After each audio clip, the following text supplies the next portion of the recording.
Le projet au départ, c'était de faire vraiment une forêt. Une forêt, c'est un rêve de forêt, de toute façon. Si quand on va en forêt, on rêve pas la forêt, on peut pas la voir. Et donc là, c'était plutôt comment, sur un plateau, on fait un rêve de forêt. Avec une présence forte du végétal et une présence du vivant.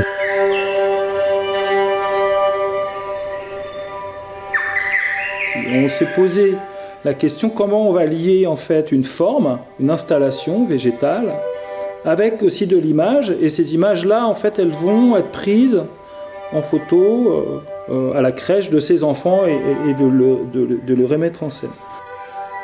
Entre ce qui n'a pas d'âge tellement c'est ancien et ce qui a un âge tellement c'est récent. Et au fond, il n'y a pas d'âge, il y a quelque chose d'autre.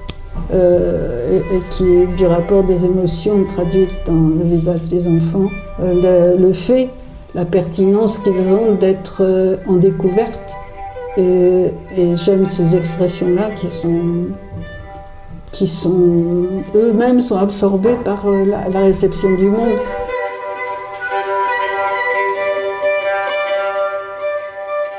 On voit que le regard, il se pose pas du tout sur les mêmes choses que nous. Et comment est-ce que, du coup, en fait, c'est leur regard qui va diriger le moment.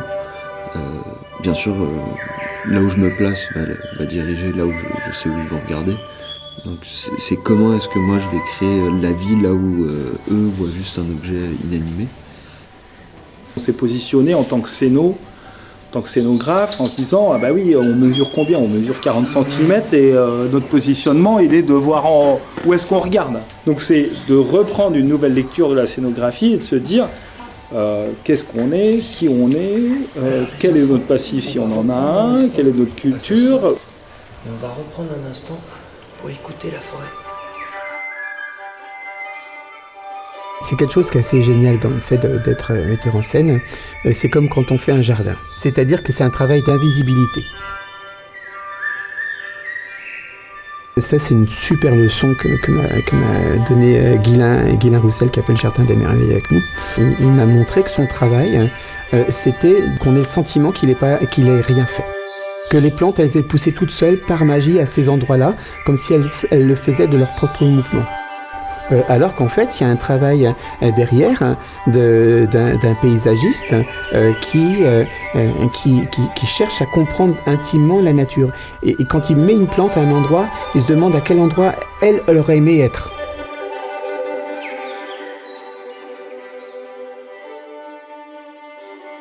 Et en fait, c'est mon travail de metteur en scène. Le fait d'avoir un espace et que je sois entourée d'écorces, de brindilles, d'un chaos de poussière, des tas de choses, avec tous ces matériaux-là, enfin, le tout, ça crée une nouvelle alchimie.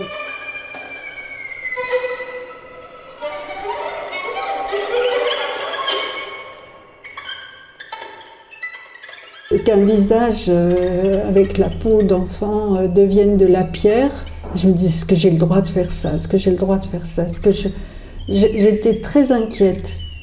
Et puis je me suis dit à un moment donné, tu vas les agrandir tes images.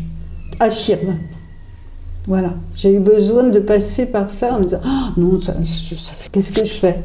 Mais je voyais que la force de l'expression restait et qu'il y avait quelque chose de juste qui se passait.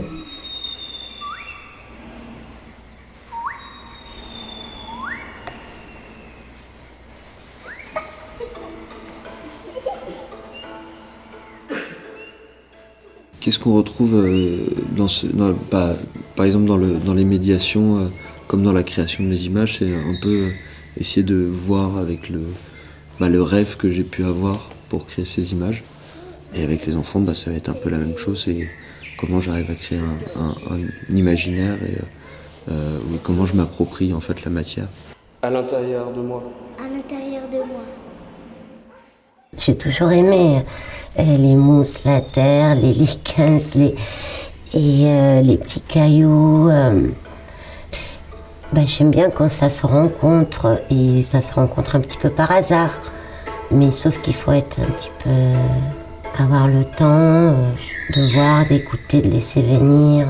Et c'est quelque chose que j'ai pu faire. Ça prend du temps aussi, c'est long. C'est toutes ces petites créatures, bestioles, elles sont pas venues en un jour. Et puis il reste toujours des choses inachevées. J'aime bien aussi qu'il y ait cette possibilité. Il y a une autre sculpture qui pour moi est très importante, c'est l'Amazone en fait, qui est une sculpture hybride entre ce visage d'une jeune femme qui est plein d'espoir et puis qui a un corps végétalisé en fait. Donc là c'est vraiment un lien entre le végétal du corps et l'âme du visage qui parlent ensemble. Et donc c'est une sorte de puissance, mais de puissance de joie.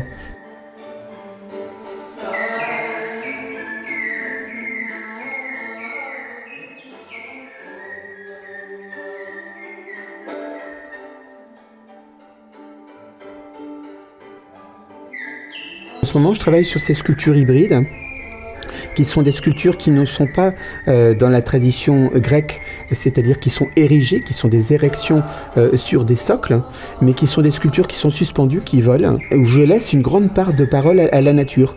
C'est-à-dire la nature d'une branche, d'une brindille, d'une graine, de feuilles de ginkgo biloba, qui vont parler, et qui vont parler mieux que moi, mais qui vont dialoguer avec ce que j'ai à dire moi aussi.